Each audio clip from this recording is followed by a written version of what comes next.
మన ఆప్కి అదాలత్లో pop star Badshah మీద నింద ఏంటంటే ఇతను న్యూ జనరేషన్ ని తప్పుదోవ పట్టిస్తున్నారని చెప్పారు.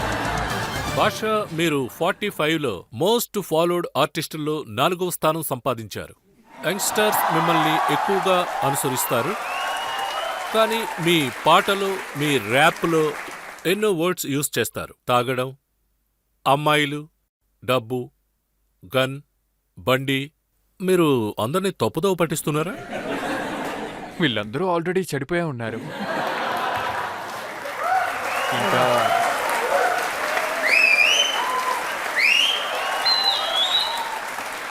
అలాగే సార్, నాకు తెలిసినంత వరకు ఖచ్చితంగా కొంచెమైనా దగ్గర పడి ఉండాలి కదా, కాస్తైనా. అలాగే నేను ఇప్పుడు రాసే ఈ లైన్స్ అంతా హిట్ అవుతున్నాయి కదా, అందువల్లే రాస్తున్నా. నేను ఏం చెప్తున్నానంటే అదంతా మేం చూసాం. అవును సార్. కానీ మీరేం రాశారంటే, నేను ఊరికే ఉన్నాను, నువ్వు మాత్రం నిప్పు పుట్టించావు. ఖాళీ బాటిల్లో మందు ఫిల్ చేశావు. ఎంత ఆర్టిస్టిక్ గా రాశాను కదా, ఊరికే కూర్చున్న వాడి దగ్గర నిప్పు అంటించింది. ఇంకా ఏం రాశారంటే, నిజంగా చెప్తున్నాను, నేను మంచివాడిగానే ఉన్నా, నువ్వే నన్ను పాడు చేశావు. రాసేటప్పుడు కొంచెం అదుపు దాటాను అనుకుంటాను. అదేంటంటే, ఏమీ చెప్పకుండా ప్రతి విషయాన్ని చెప్పడమే ఆర్ట్. ఐ థింక్ ఇట్స్ అది అంటే మీరు ఈ జనరేషన్నే తప్పుదోవ పట్టిస్తున్నారని ప్రజలు అంటున్నారు. లేదు, నేను చెడిపెట్టా ఉంది. జనరేషన్స్ ఇక్కడే కూర్చుని ఉన్నారు. అంటే నేను సోషల్ మీడియాలో చూశాను, చిన్న చిన్న పిల్లలు కూడా ఈ పాటకు డాన్స్ చేస్తున్నారు. తర్వాత పేరెంట్స్తో దెబ్బలు తింటున్నారు కూడా. అయితే పేరెంట్స్ ఈ పాట వినొచ్చు, పిల్లల్ని వినకూడదా? పేరెంట్స్ వినడం వల్లే పిల్లల్ని వినకూడదని చెప్తున్నారు కదా, వీళ్ళు భవిష్యత్తులో పేరెంట్స్ అవుతారు కదా. ఇంకేం చెప్తాను. అన్ని సాంగ్స్ కూడా ఈ విధంగానే ఉంటున్నాయి. ఏ విధంగానైనా డాన్స్ చేయి, యాంటీ పోలీసుని పిలుస్తానని. నాకు అలా జరిగింది, అందుకలా రాశాను. ఆ తర్వాత పోలీసులు వచ్చారు, సెటిల్మెంట్ అయ్యాక వెళ్ళిపోయారు. బాగా రాశాను కదా. ఇంకా లూధియానాలో ఒక షోలో మీరు పిస్టల్ యూజ్ చేశారు. లూధియానాలో మేము షో చేస్తూ ఉన్నాం. యాక్చువల్లీ అదే నా కెరియర్లో స్టార్టింగ్ స్టేజ్. అప్పుడు ఆ టైంలోనే వక్రా స్వాగ్ పాట వచ్చింది కాబట్టి బాగా ఫేమస్ అయింది. నేను షో చేస్తుంటే ఆయన పిస్టల్ తీశారు. నేను లోపల పెట్టమని చెప్పాను. నువ్వే గన్ను గురించి పాట రాస్తున్నావు, మరి పిస్టల్ని చూసి నువ్వెందుకు భయపడుతున్నావని అడిగారు. లేదు సార్, నేను ఇక్కడే వద్దని చెప్తున్నానని చెప్పాను. అలాగే విషయం జరిగింది. ఇదంతా మామూలుగా జరిగే విషయమే కదా. అవును, ఇవన్నీ జరుగుతాయి. మీరు రాశారు, బంప్ చూసి నేను భయపడ్డాను, నడుం మీద బటర్ఫ్లై.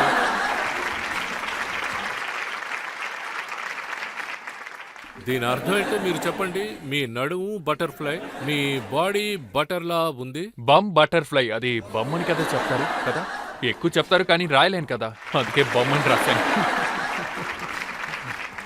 మామూలుగా కుర్రోళ్ళ దగ్గర అడుగుతాం కదా, నువ్వు బొమ్మని క్లీన్ చేసుకున్నావా, అందువల్ల అది అబ్బాయిలు వాడే పదం సార్. ఇంకా చెప్పాలంటే అబ్బాయిల కోసం లిరిక్స్ రాస్తున్నానని చెప్తారు. యాక్చువల్లీ నేను ఒక చైల్డ్ ఫ్రెండ్లీ ర్యాపర్. నువ్వు మెల్లగా నడుస్తుంటే, ఇది ఎలాంటి లిరిక్స్, పిల్లలు వినే పాటే కదా, నేను బానే రాశాను. ఇవి కూడా చిన్నపిల్లల లిరిక్సేనా? నువ్వెంతో సెక్సీగా ఉన్నావు, దీని గురించి సెక్సీగా ఉన్నావు, నేను నీ కాకిని, నువ్వు నా కోకోవి. చిన్నపిల్లల దగ్గర చెప్తారు కదా, కాకి తీసుకెళ్లిపోయిందని. అది కోకో తీసుకెళ్లిపోయింది. ఇదంతా పిల్లల లిరిక్సే సార్. సార్, నేను రాసిన అభితో షురియే పార్టీ సాంగ్లో, అది ఒక పార్టీ సాంగ్. ఆ సాంగ్లో క్లబ్లో అందరూ ఆడతారనుకుంటారు కానీ అది కూడా పిల్లలకి రాసిన పాటే. ఇందులో ఏమీ తిట్టలేదు, పిల్లల గురించి మాట్లాడలేదు. ఇది కూడా నేను డిస్నీ కోసం రాసిన పాట. డిస్నీ వాళ్ళు ఒకే ఒక చిన్న బూత్ కూడా వాడనివ్వరు తెలుసా, అందువల్ల నేను అలాగే నా లిరిక్స్ని రాశాను. కానీ అర్థం చేసుకునే వాళ్ళు ఎలా అర్థం చేసుకుంటారో మనకు తెలియదు. అయితే మీరన్నీ నిజాలే చెప్తున్నారు అంటే దీనికి కూడా చెప్పండి. ఈ విధంగా రాశానని నేను తప్పుడు మనిషిని కాదు. ఇది నేను అడగాలనుకునే క్వశ్చన్. అది ఏంటంటే, నా మీద ఇంత నిందల్ని మీరు పెడుతున్నారు, మీరు కూడా నన్ను పిలిచి నిందల్ని పెడుతున్నారు. అందువల్ల కొన్నిసార్లు ఇలాగే జరుగుతోంది సార్. ప్రజలు నా మీద నిందన పెడతారు, నాకెందుకు అర్థం కాదు. కానీ నాకేమనిపిస్తుందంటే, మీరు అంత ఖాళీగా ఉన్నారా, మీకు నేనే దొరికానా? జీవితంలో ఎన్నో సమస్యలున్నాయి, మీరు వెళ్ళి అది చూడండి అలా అనుకుంటాను. అందుకే నా మనసులో ఉన్న భారాన్ని ఇక్కడ చెప్తున్నాను. మీరు ఈ విధంగా రాశారంటే ఇలాగే చెప్తారు. చూడండి, private plane best life, game నా చేతుల్లో.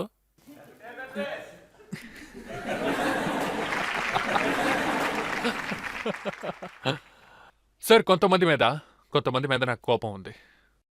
అలాగే నాకు ఒకే ఒక గిఫ్ట్ మాత్రమే దొరికింది, అది రాయడమే. ఎక్స్‌ప్రెస్ చేయడానికి నేను అదే యూజ్ చేయగలను. అందరూ అలాగే అని నేను చెప్పలేను, కానీ మీలాంటి ఎంతోమంది మంచివాళ్ళు కూడా ఈ లోకంలో ఉన్నారు. నాకు తెలిసే మీరు 30 ఏళ్ళగా ఈ షోని జరుపుతున్నారు. నాకు తెలిసిన కొన్ని మీడియా పర్సన్స్ ఉన్నారు. వాళ్ళందరూ నిజానికి దద్దమ్ములు సార్. ఇది నా ఆలోచన. యాక్చువల్లీ వాళ్ళు సెన్సేషనలిజం అనే పదాలతో చిన్న చిన్న విషయాలన్నిటినీ ఎంతో పెద్దదిగా చెప్తారు. అయితే ఇంకా ఇర్రెస్పాన్సిబుల్ సార్. నేను దానికోసమే రాస్తున్నాను. ప్రొఫెషన్లో కొందరు సింగర్స్ ఎంతో వల్గర్గా కొన్ని రాస్తున్నారు. దాని గురించి మీరేమంటారు చెప్పండి.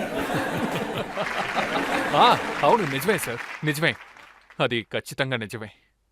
చాలా మంది సింగర్స్ యూజ్ చేసే కొన్ని వర్డ్స్ ఇక్కడ ఉపయోగించడం కుదరదు, ఆ విధంగా ఉంది. నిజమే సార్. మరో ప్రశ్నకి వెళ్దామా? ఎందుకు అలా చేస్తున్నారు?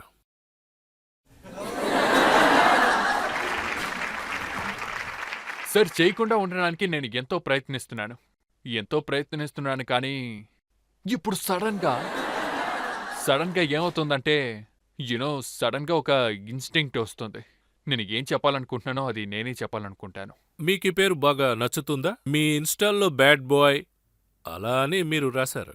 మీరు లాంచ్ చేసిన క్లోతింగ్ కూడా బ్యాడ్ పిట్ అని పేరు పెట్టారు. బ్యాడ్ బాయ్ అవ్వాలన్నది మీ కోరిక? సరే, ఈ లోకం ఎక్స్పెక్టేషన్స్ని నేను జీరో చేస్తున్నాను. అదేంటంటే బ్యాడ్ బాయ్ అంటే ఇంకొకడు వచ్చి చెప్పాల్సిన అవసరం లేదు. ఎలా అంటే మీరు నన్ను తిట్టే ముందు నేనే ఒప్పుకుంటాను, అవును నేను తప్పుడు మనిషినే, కానీ నిజానికి నేనెవరో నాకు తెలుసు. మిగతా వాళ్ళ ఎక్స్పెక్టేషన్ని నేను జీరో చేశాను. అయితే ఇంతమంది ఫాలో అవుతున్నారు, ముఖ్యంగా యంగ్స్టర్స్ ఫాలో అవుతున్నారు, అందువల్ల మీరు కాస్త జాగ్రత్తగా ఉండాలి కదా. సార్, నేను సరిగ్గానే చేస్తున్నాను. అవును. శివుణ్ణి హేళనగా మాట్లాడారు, అది లేదు, మంచిది. నేను శివుడిని ఎక్కిరించలేదు. నేను శివుడికి పెద్ద భక్తుణ్ణి. నేనెలా ఆయన్ని ఎక్కిరిస్తానో చెప్పండి. నేను ఆయన్ని ఎక్కిరించేటట్టు ఇంతవరకు ఏమీ రాయలేదు. నేనందులో నిజానికి ఏ రాశానంటే ఆ లిరిక్స్ ఏంటి, భోలేనాథ్ బ్లెస్సింగ్స్ వల్లే నేను ఇదంతా చేస్తున్నానని రాశాను. నా జీవితంలో ఏం జరుగుతోందో అదే నేను రాశాను సార్. మీరు ఇందులో వేరే వర్డ్స్ యూజ్ చేశారు, తర్వాత మీరు వాటిని ఎడిట్ చేశారు. సార్, యాక్చువల్లీ విషయం ఏంటంటే ఈ పాటలో శివుడి పేరు రావడం వల్ల, అందువల్ల ఎంతోమంది అఫండే గారు, నేను అందుకు క్షమాపణ కూడా అడిగాను. ఎందుకంటే మీరు క్రియేటివ్గా కూర్చుని రాసేటప్పుడు మీరు ఎన్నో విషయాల్ని మర్చిపోతూ ఉంటారు.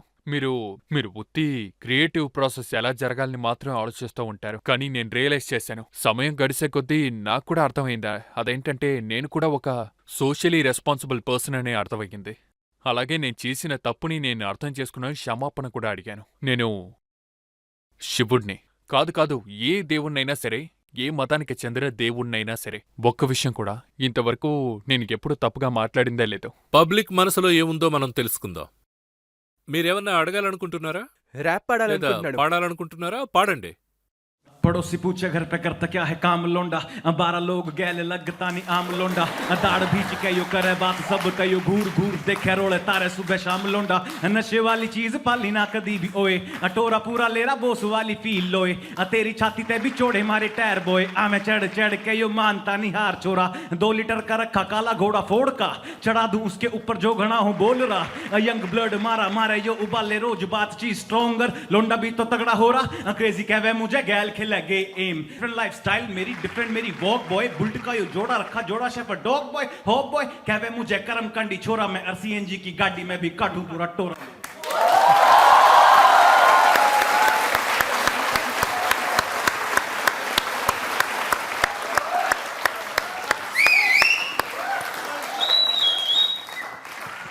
దానికి బదులుగా మీరు కూడా ఒక ర్యాప్ పాడండి.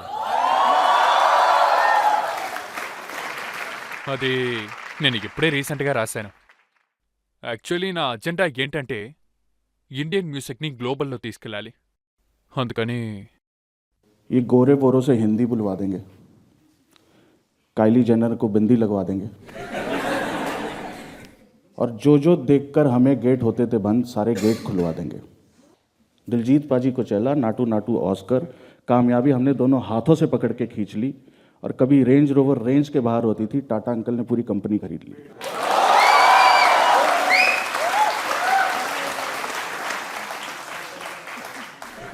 जो भी मिली है ब्लेसिंग्स हमें वो थोड़ी ना लगे, जो भी जितनी भी मिली हैं ब्लेसिंग्स हमें थोड़ी ना लगे, और हमारी बोली की कहीं बोली ना लगे, और ये ग्रैमी व्रैमी सारे आए पड़े हैं, किसी सिद्धू मूसेवाले को गोली ना लगे।